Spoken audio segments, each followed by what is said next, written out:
Uh-oh, Richard! That was a good one, Chris. But given the circumstances surrounding my wife's condition, please never make that joke again. Thank you. Well. After multiple delays, Doctor Strange in the Multiverse of Madness has now hit theatres. And because of that, I've decided to review the first Doctor Strange film.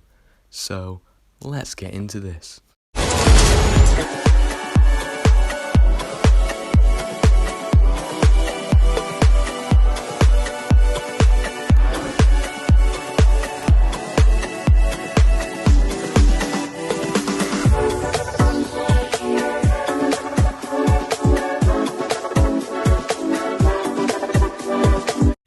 So first off, when it comes to introducing the character of Doctor Strange to the Marvel Cinematic Universe, I think they did a pretty good job at it. At the start of the film, he's a bit of an asshole. He's a very good neurosurgeon, which has led him to be a very wealthy man, and it appears that at this point in his career, he's only doing surgery to show off and to challenge himself just to make him look better.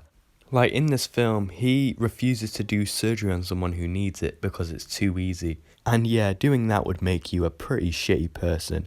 But I like that he starts off as a shitty person because then, later in the film, he is able to grow as a character, and he sure does. When watching the film, I am very interested in seeing this character's journey, as he is 1 minute a very wealthy man, and then after a tragic accident, he loses everything pretty much, and he feels his life no longer has any meaning. So yeah, like I said before, the film did have me interested in the character. I really do like Benedict Cumberbatch as Dr. Stephen Strange. I do think that is perfect casting. So yeah, as a superhero origin story, it was able to do the most important thing, and that was make me interested in the character. I was also pretty surprised with how much I liked Christine Palmer and the Ancient One. These two characters could have easily been very bland and boring, but you know, Christine Palmer actually did serve a purpose, and I didn't mind her in the film. The Ancient One, I actually really do like the character. She was pretty badass, and she actually had a personality to her, which, I mean, a lot of the times teachers in films don't have character. They just teach the protagonist, and then they're just gone. They have no personality to them. But the Ancient One, I actually enjoyed watching her on screen. I'd actually say she's my second favourite character in the film, after Doctor Strange himself, of course. The scene where she's talking to Stephen Strange in her astral form about death right before she dies is definitely one of the best scenes in the film. It's probably my second favourite scene in the film. It's so deep, and not only was the dialogue great, but it was visually stunning as well, with the slow motion lightning in the background. This entire scene is simply perfection. I love it. Death is what gives life meaning. To know your days are numbered, your time is short.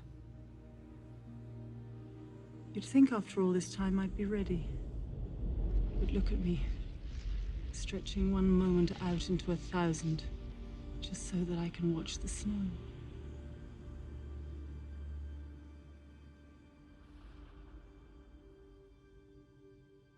But the best scene in the film is definitely Dormammu, I've come to bargain. That is easily the greatest scene in the film and the most memorable scene in the film. I was actually pretty surprised that Dormammu was even in the film, because he's a pretty major Doctor Strange villain, and having him as one of the villains in the first Doctor Strange film was not something I was expecting, but they handled it pretty well. His screen time was very limited, but the scene he was in was like the standout scene in the film. So yeah, I do quite like him as a character because of that scene, and visually he looked pretty cool as well. The Dark Dimension is definitely a place I think the MCU should revisit at some point, because like I said, visually the scene with the Dark Dimension looked really cool. I think all of the visuals in the film look really good. I think the CGI is actually groundbreaking.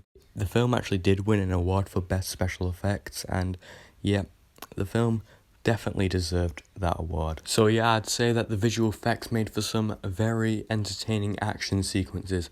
Nothing really very special when it came to hand-to-hand combat, but when sorcery is involved with the fighting scenes, that is when it is really fun. So as you can probably tell, I do really like Doctor Strange. I probably like the movie a lot more than a lot of other people like it. I think the visual effects make for some very entertaining action sequences.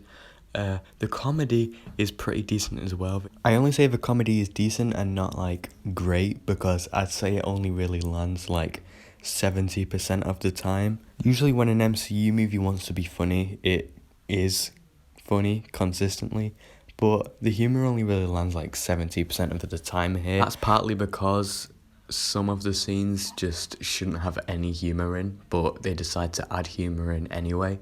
Like, there's this little moment where Doctor Strange is washing his hands after performing surgery on the Ancient One, you know, after she dies, and there's a bit of a gag, and I just thought it kind of ruined the moment, and that little bit of humour just should not have been there. I mean, there's a time and a place for comedy, and that was not a good time or place. Anyway, while we're on the topic of bad things about the film, let's talk about the villain, Caecilius. So he was total shit. Nothing that really stood out to me about him. He was quite bland and forgettable and pretty boring, which is pretty sad because you've got Mads Mikkelsen playing the character, so it's quite a waste of talent, but I mean, yeah. That's sort of a problem the MCU has. I mean, sometimes they give us some amazing villains and sometimes they give us some really shitty ones. Sad thing is, this character actually had the potential to be quite compelling, but he was just so underdeveloped and did not get enough screen time. So the next negative I'm going to talk about isn't too big of a deal. It wasn't too massive of a problem as things like a shitty villain. But, you know, it's still an issue that I did have with the film, and that was the Cloak of Levitation. Now, I don't have a problem with the Cloak of Levitation being a thing, obviously. I mean, if we didn't have the Cloak of Levitation, then I think that would be shit, because, like, that is iconic with the Doctor Strange character.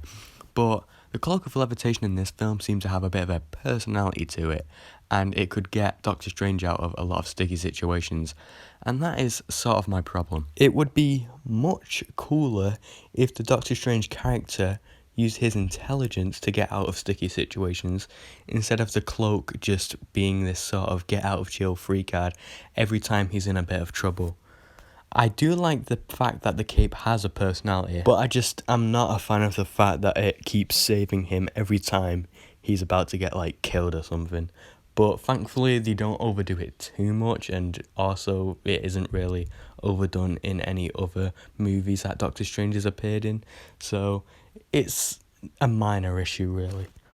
So I'm going to give Doctor Strange, released in 2016, 4 stars. Personally, I do believe this is quite an underrated MCU film. It's very solid, the CGI is amazing. Whenever a character is explaining how sorcery works and the existence of other dimensions, my eyes are glued to the screen. So overall, I do think this was a very solid origin story for the Doctor Strange character. And yeah, the sequel to this film, Doctor Strange in the Multiverse of Madness, has officially released today.